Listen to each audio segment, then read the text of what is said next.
اے نبی اور اے ان کے ساتھ ایمان لانے والوں، تمہیں جن مصائب سے کا سابقہ ہے اور سامنا ہے، جن شدید امتحانات و ابتلاءات سے تم گزر رہے ہو، ان میں تمہارے اندر صبر اور استقامت پیدا کرنے کے لیے سب سے بڑا سہارا قرآن مجید ہے۔ زیادہ سے زیادہ اس کو پڑھو اور پڑھتے رہو اور پڑھتے رہو اور پڑھتے رہو۔ آپ کو معلوم ہے بالکل آغاز میں حضور کو کیا حکم دیا گیا تھا؟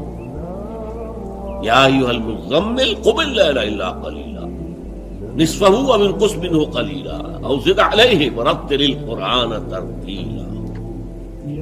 اے نبی، جو بہت بھاری بوجھ آپ پر ہم ڈالنے والے ہیں، انا سنلقی علیک قولا ثقیلا، بہت بھاری بوجھ، اس کے لیے اپنے آپ کو تیار کر لیجئے۔ تیار کیسے کریں گے؟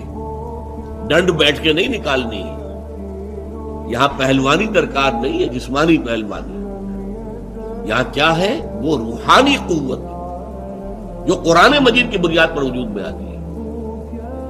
لہذا راتوں کو آپ جاگتے رہا کیجئے سوائے تھوڑے سے حصے کے، یعنی آدھی رات یا اس میں سے کچھ کم کر لیں، یعنی تہائی رات، یا زیادہ کریں 2/3 رات۔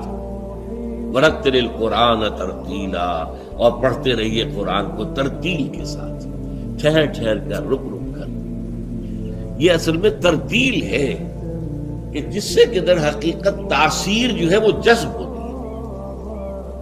آپ کو معلوم ہے تیز بارش اتنی مفید نہیں ہوتی زراعت کے لیے جتنی کہ ہلکی ہلکی ہلکی ہلکی مسلسل زیادہ دیر تک بارش ہوتی ہے، اس لیے کہ وہ جذب ہوتی جائے گی، جذب ہوتی جائے گی، جذب ہوتی جائے گی، اور تیز بارش کا ریلا آئے گا وہ بہہ جائے گی۔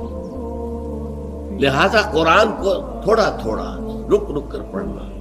الحمدللہ رب العالمین۔ اب رکو، غور کرو کیا کہا ہے، کیا الفاظ ہے، کیا معنی ہے۔ الرحمن الرحیم، پھر رکو، سوچو کیا پڑھا، کیا الفاظ ہے، کیا معنی ہے۔ اس طرح رک رک کر ترتیل اسے کہتے ہیں۔ اس کا نتیجہ کیا ہوتا ہے؟ یہ دل میں جذب ہوتا ہے۔ جیسے میں نے کہا کہ ہلکی بارش جو ہے وہ زمین میں جذب ہوتی ہے، اور زمین کے اندر جو رویدگی ہے، جو چھپی ہوئی ہے، اس کے خزانوں کو نکال کر باہر لے آتی ہے۔ اسی طرح قرآن کا رک رک کر، ٹھہر ٹھہر کر، سمجھ سمجھ کر۔ کہیں آیت آ گئی ہے عذاب کی تو رک کر اللہ سے، اے اللہ مجھے اس عذاب سے بچائیے۔